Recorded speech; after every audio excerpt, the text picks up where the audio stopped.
George سلیم صاحب، میں دوپہر میں بھی اس پہ بات کر رہا تھا کہ ہمارے دو ایسے دوست ملک ہیں جہاں کافی پاکستانی لیبر فورس بھی ہے اور ہمارے ان سے اچھے تعلقات ہیں، ایک یو اے ای اور ایک قطر. We should talk to them, کیونکہ افغان سرزمین پہ بعض گروپس ایسے ہیں جن کے اوپر وہ اچھا انفلوئنس کر سکتے ہیں. ان کی فیملیز وہاں رہتی ہیں، قطر میں رہتی ہیں، یو اے ای میں رہتی ہیں. تو انہوں نے ابھی کہا ورلڈ کیپٹلز کو انگیج کرنا، تو پہلے تو دوستوں کو انگیج کرنا جی، دوستوں کی طرح ہی، کوئی ہم نے ان سے گلا شکوہ نہیں کرنا، لیکن we should talk to them کہ یہ کوئی ملک ایسا دنیا کا ہے جو اپنے 42 جوانوں کی شہادتیں اٹھا کے تو آنکھیں بند کر کے بیٹھ جائے. تو we need your help, you are our friend. تو ہمارے ساتھ بات کرو کیسے ان کو ڈیل کریں، ان گروپس کو. جی بالکل. دیکھیں، ایک تو خیر یہ ہے کہ اس میں کسی بھی حکومت کی اور اسٹیٹ کی جو ہے پرائمری رسپانسبلٹی، اس میں یہ آ جاتا ہے سیکورٹی آف دا سٹیزنز جو ہے وہ سب سے پہلی ہوتی ہے. اب اس میں آپ کو جو بھی سٹیپس لینے ہوتے ہیں، اور بالکل میرسٹر صاحب نے صحیح کہا، نیشنل ایکشن پلان. اگر آپ نیشنل ایکشن پلان کو دیکھیں تو اس میں وہ سارے لوازمات ہیں جو کہ کرنے چاہیے تھے. اگر اس کی امپلیمنٹیشن کو دیکھیں تو پھر تقریباً بہت کچھ نہیں ہوا، بلکہ زیادہ تر نہیں ہوا. یہ نیشنل ایکشن پلان کو ابھی کا تو نہیں ہے، یہ تو بہت پرانا ہے. اب اس میں کس کی ذمہ داری ہے یہ بھی دیکھنی چاہیے. دوسری چیز یہ کہ دیکھیں اس کے 2 پرونگڈ ہوئیں گے. ایک تو اس کا پرونگ ہے باہر کا، ٹھیک ہے جی، جو ہندوستان کر رہا ہے، جو افغانستان کر رہا ہے، اس پہ اچھا میں 12 اس پہ کہہ چکا ہوں کہ یہ کوئی آسان نہیں ہوگا. دیر از نو سلور بلٹ، اور میں کوئی میرے خیال 2-3 سال سے کہہ رہا ہوں یہ لانگ ٹرم پروسیس ہوگا. ہمیں مینیج کرنا ہوگا اس کو ایک بڑے ویل کیلیبریٹڈ طریقے سے. جو ہمارے ڈپلومیٹک لیوریج ہے اور جو بائیلیٹرل کا بھی چلیں، اب تو وہ کم ہو گیا، آپس میں اتنی بات چیت ہی نہیں ہے، ریجنل ہے، انٹرنیشنل ہے بالکل. اور انڈیا کا اس میں بالکل بیرسٹر صاحب نے بھی صحیح کہا کہ انڈیا کو ہمیں زیادہ ایکسپوز کرنا ہے. ہم اتنا نہیں کیا ابھی تک، ہمیں جتنا کرنا ہے ان کو اور ضرورت ہے. پھر یونائٹڈ نیشنز کے لیول پہ ڈپلومیسی کی وہ بھی ضرورت ہے، اس میں وہ بھی ہمیں زیادہ کرنی پڑے گی. اور جبکہ خصوصاً ہم ممبر ہیں اس وقت یونائٹڈ نیشن سیکورٹی کاؤنسل کے. ایک تو وہ اس کا پرونگ ہے. پھر وہ بالکل جو آپ نے کہا، ہمیں سارے دوست ممالک جن کا بھی ان پر انفلوئنس ہے، ایون چین کا انفلوئنس ہے، اور چین نے کوشش بھی کی تھی اس سے پہلے میڈیشن کی، قطر نے بھی کی تھی، ترکیہ نے بھی کی تھی. تو بالکل انفارمل چینلز بھی، فارمل چینلز بھی، سب کو استعمال کرنا ہے. ساتھ ہی ساتھ دیکھیں ملک کے اندر بھی وہ آخر کچھ ایسی چیزیں ہیں جس کی وجہ سے ان ٹیررسٹ کو یہ موقع مل رہا ہے. آپ دیکھیں نا، اگر ایک فرٹائل گراؤنڈ نہیں ہوگی تو پھر وہ خود سے نہیں کر سکتے ساری چیزیں، کچھ سپورٹ بیس بھی چاہیے ہوتی ہے. اور وہ نیشنل ایکشن پلان میں وہ ساری چیزیں تھیں. آپ کو یہ ڈپریویشن بھی ختم کرنا ہے جو ہے اس وقت. آپ کو جو بہت ساری جو پاکٹس ہیں اکنامک انڈر ڈیولپمنٹ کی، سر جو بیسک مسنگ لنک ہے نا اس میں، وہ پولیٹیکل پروسیس کا ہے. اگر آپ غربت کی بات کریں تو ساؤتھ پنجاب بہت اس وقت بیشتر اضلاع بہت مشکل میں غربت میں ہے، لیکن آپ پولیٹیکل پروسیس مسنگ ہوگا تو وہاں کچھ نہ کچھ ایسا ہوتا ہے. آپ بالکل صحیح کہہ رہے ہیں. لیکن ابھی ہم نے اس پہ سیمینار کیا اور ایک بڑی انٹرسٹنگ چیز آئی کہ جتنے ٹیررزم کے واقعات ہیں، اور پاکستان اب پتہ ہے آپ کو واپس نمبر 1 پہ آ گیا دنیا میں. ہم نمبر 6 پہ تھے کچھ سال پہلے in terms of the higher numbers of deaths. ایک انہوں نے گراف ہم نے جو ہے نا ہمارا، بلکہ دہشت گردی کے واقعات میں پچھلے آئی تھنک 1 سال سے ہم سب سے اوپر ہیں. بالکل. تو ایک جو بنایا گیا نا سارے پورے ملک کا جو ایک میپ، تو اس میں جتنے سب سے زیادہ جو انڈر ڈیولپڈ ریجنس ہیں نا، جہاں پہ سب سے زیادہ ڈپریویشن ہے، وہیں پہ سب سے زیادہ ٹیررزم ہے. It's not a coincidence. تو بیسیکلی ہمیں دیکھیں ایک ہولسٹک اسٹریٹجی، اور جس کے ایلیمنٹس نیشنل ایکشن پلان میں موجود تھے.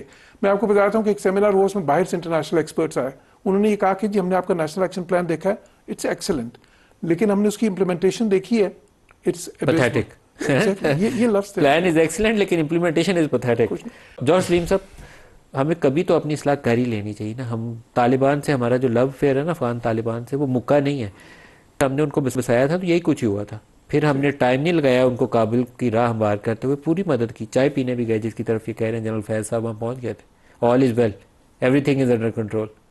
تو پھر آج یہ بھگت رہے ہیں. بالکل. دیکھیں اس میں مسئلہ یہ ہے کہ میں یہ سمجھتا ہوں، اور میں تو وہ یہ کہتا رہا ہوں جس کیپیسٹی میں بھی رہا ہوں، کہ دیکھیں ہمیں اسٹریٹجک پرسپیکٹیو لینا چاہیے. ہم کئی بار بہت زیادہ ٹیکٹیکل پرسپیکٹیو لیتے ہیں، شارٹ ٹرمز گین دیکھ رہے ہوتے ہیں، اس میں پھر یہ مسئلہ ہو جاتا ہے.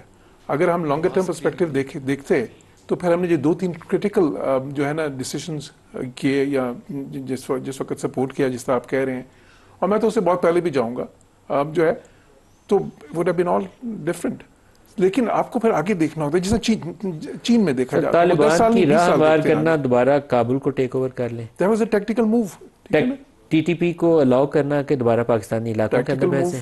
تو میرا تو خیال ہے کہ پہلے اکاؤنٹیبلٹی صرف ان 2 نقطوں سے شروع کر لیں تو آگے کے جواب آسان ہو جائیں گے. اگر ہم اسٹریٹجی ہماری نہیں ہوگی اور اسی طرح کی ٹیکٹیکل مووز کریں گے تو پھر یہی نتیجہ ہوتا ہے ٹائمز. تو اسی لیے بیسیکلی جو ہے آپ کا پرسپیکٹو ہونا چاہیے, you have to look ahead 10 years 20 years. اب یہ طالبان جو ان کی آئیڈیالوجی تھی, کیا ہمیں پتہ نہیں تھا ان کی کیا آئیڈیالوجی ہے؟ اگر وہ وہاں پہ وہ کرنا چاہتے تھے تو کیا وہ پاکستان میں نہیں کرنا چاہتے تھے؟ اب کسی نے سوچا اس وقت؟ سر لڑ کے نا جانے دے کر سوات کو حاصل کیا گیا واپس, لڑ کے جانے دے کر وزیرستان کو کلیئر کیا گیا, اور اس کے بعد اگر کچھ لوگوں نے یہ فیصلہ کیا تو مجھے تو بہت حیرت ہوتی ہے کہ ان کا تھاٹ پروسیس کیا تھا اور کہاں ٹریننگ ہوئی تھی جنہوں نے یہ فیصلہ کیا تھا کہ وہ جو صرف بندوق سے رات کو لوگوں کی جانیں یا گلے کاٹنا اور وہ خونی چوک میں باڈیز کو لٹکانا جن کو آتا تھا, دوبارہ آئیں گے تو اچھے بچے ہو جائیں گے. یہ کہاں لکھا ہوا تھا؟ جو گڈ طالبان بیڈ طالبان, دیکھیں پوری دنیا, بلکہ ایک وقت میں ہم ایز ڈپلومیٹس ہم ساری دنیا کو فیس کرتے تھے. جو ہمارے پہ کرٹیسزم ایسی ہوتی تھیں کہ جس کی کوئی انتہا نہیں. میں جرمنی میں سفیر تھا, اور جب یہ کابل کی میں ان کی جو ہے نا ان کے سفارت خانے پہ حملہ ہوا, وہ تو یہ سمجھ رہے تھے کہ پاکستان نے نہیں کیا, لیکن پاکستان میں جو گروپس بیٹھے ہیں ان کی طرف سے ہوا. ہم اتنے زیادہ اس وقت جو ہے نا اس میں آ جاتے تھے, اور پوری دنیا میں ہماری کریڈیبلٹی اس سے کتنی کم ہوئی. اب یہ سوچنے کی بات تھی نا اس وقت. تو اسی لیے میں سمجھتا ہوں, دیکھیں لیکن اسی لیے میں یہ کہتا ہوں کہ جب بھی ہم کوئی پالیسیز بنائیں وہ بہت زیادہ دورست ہونی چاہیے, اور پھر ایک ہولسٹک ہونی چاہیے. ادروائز یہی ہوگا, جس طرح بیریسٹر صاحب نے کہا کہ جی ہم نے ختم کر دیا دہشت گردی کو, میرا خیال ہے نہیں ختم ہوئی تھی دہشت گردی بیریسٹر صاحب, کسی وقت بھی ختم نہیں ہوئی تھی. اس کی صرف انٹینسٹی جو ہے وہ اوپر نیچے گئی ہے, فلکچویٹ ہوتی رہی. ضرب عضب سے زور ٹوٹا ہے نا, زور ٹوٹنے کے بعد ہم نے فوکس اپنا کسی اور طرف کر لیا, خراب ہو گیا. ایلیمنٹس اگر اس کے رہیں گے, جب تک آپ ان کو ختم نہیں جڑ سے نہیں مکائیں گے تو پھر وہ واپس آ جائے گی. سر ایک سوال آپ سے میں کرنا چاہتا ہوں, مجھے شہباز صاحب کا ایک بیان یاد آ رہا ہے. ایز چیف منسٹر انہوں نے کوئی پنجاب میں اٹیک ہوا تھا تو انہوں نے کہا کہ آپ تو ہمارے خیالات کے لوگ ہیں, آپ ادھر کیوں حملہ کر رہے ہیں؟ Do you remember that statement? انہوں نے ایز چیف منسٹر یہ بیان دیا تھا کہ پنجاب کیوں حملہ کر رہے ہو, ہم تو آپ ہی کے اسکول آف تھاٹ کے لوگ ہیں. بیسیکلی ہماری ٹاپ ٹیئر جتنی ہے نا رسپانسبلٹی پوزیشنز پہ جو لوگ بیٹھے ہوئے ہیں, ان کی کلیکٹیولی یہ رسپانسبلٹی ہے, and they have failed time and again. I can't recall that, لیکن جو میں کہہ سکتا ہوں وہ بالکل کلیئرلی کہ دیکھیں یہ ذمہ داری سب پہ آتی ہے, کیونکہ یہ کوئی ایسی چیز نہیں ہے کہ 1-2 سال پہلے ہوئی تھی یا ابھی ہوئی ہے, یا یہ تو مسئلہ 20-30 سال سے چل رہا ہے. اس میں ہمیں بالکل احاطہ کرنا ہوگا ان پالیسیز کا جس کی وجہ سے یہ مسئلہ جو ہے اتنے سالوں تک چلا ہے اور زیادہ گمبھیر ہوتا جا رہا ہے. اور جس طرح میں نے کہا, اس کے لیے جس طرح کی اسٹریٹجی چاہیے وہ کوئی ایسی اسٹریٹجی نہیں ہے کہ آپ صرف ایک کنیٹک ایکشن سے کر دیں, صرف اس کے بہت ہوئیں گے. یہ صرف ملٹری آپریشن ایک سے مسئلہ حل نہیں ہو سکتا, بلکہ ایک سے زیادہ بھی سے بھی حل نہیں ہو سکتا. کیونکہ دیکھیں اس میں, کیونکہ it's a deep rooted problem, اور پرابلم ہم اس ملک کے باہر بھی ہے. وہ ساری اجیت دووال کی جو ڈاکٹرین ہے اس میں بھی ہے, ظاہر ہے وہ کہ اس نے کہا کہ اجیت دووال کی اسٹریٹجی ہے افغان راستے سے یہ جو پراکسیز کو وہ فنڈ نہیں ہونا چاہیے. افغانستان میں جو لوگ بیٹھے ہیں جو ان کی ہے, جو ان کے عزائم ہے, اس پہ بھی شک نہیں ہونا چاہیے. لیکن ساتھ ہی ساتھ جو ہمارے ملک کے اپنے مسائل ہیں جس کی وجہ سے ان کو یہ موقع مل جاتا ہے سارا, جس کی وجہ سے دیکھیں کوئی بھی چیز جو سی ہے کچھ نہ کچھ سپورٹ لوکلی بھی ہوتی ہے تو پھر ہی کامیاب ہوتی ہے. تو ہمیں جو ہے نا نیشنل ایکشن پلان کو دوبارہ سے کھولنا ہوگا میرا خیال ہے, اور اس کو امپلیمنٹیشن کی طرف لے کے جانا ہوگا, بیکاز دیکھیں پلانز بنانے سے کچھ نہیں ہوتا. سر ایک جوہر صاحب آپ بتا دیں, یہ پولیٹیکل اونرشپ کیوں نہیں لیتے؟ یہ کہہ کے کہ فیلڈ مارشل کے ہم ساتھ ہیں, یہ کافی بیان ہے اس حکومت کا جس کی ذمہ داری ہے منتخب اس کام کے لیے ہوتی ہے کہ دے آر ریسپانسبل, لوگوں کی جان و مال کا تحفظ ان کی ذمہ داری ہے. وہ رسپانسبلٹی تو دیکھیں بالکل اسٹیٹ کی ہے, اور ظاہر ہے حکومت وقت, اور دیکھیں فوج حکومت جو ہے, فوج اور حکومت ایک ہی ہیں, لیکن فوجی آپریشن کہیں کرنا ہو تو حکومت کو ڈیسائیڈ کرنا ہوتا ہے کہ آپ جائیے یہاں کام کریے, لیکن پرائمریلی تو رسپانسبلٹی اور اونرشپ حکومت وقت کی ہے, وہ لے نہیں رہی ہے. اس میں تو کوئی دیکھیں پوری دنیا میں یہ تو ایک واضح اصول ہے کہ جو بھی حکومت ہوتی ہے, فوج تو ایک انسٹیٹیوشن ہے جو حکومت کے ساتھ کام کر رہا ہوتا ہے, تو اس میں تو بالکل واضح, اس میں تو کوئی شک ہی نہیں ہونا چاہیے نا. I think we need to take all of us need to take responsibility اس کے لیے, اور اسے پہلو تہی سے کرنے سے یا ایک دوسرے کو بلیم کرنے سے تو کچھ فائدہ نہیں ہوگا, اور کیونکہ یہ تو بہت عرصے سے ہو رہا ہے نا اور اس کو کوئی فائدہ بھی نہیں ہوا. یہ ساروں کو, اور آپ نے جو کہا آپ کی تجاویز بڑی اچھی ہیں. پارلیمنٹ کے اگر لیٹ سے کوئی سیشن جوائنٹ سیشن ہے یا جس لیول پہ بھی جس میں سارے اکٹھے ہوں, دیکھیں یہ we are all stakeholders in this جو ہے.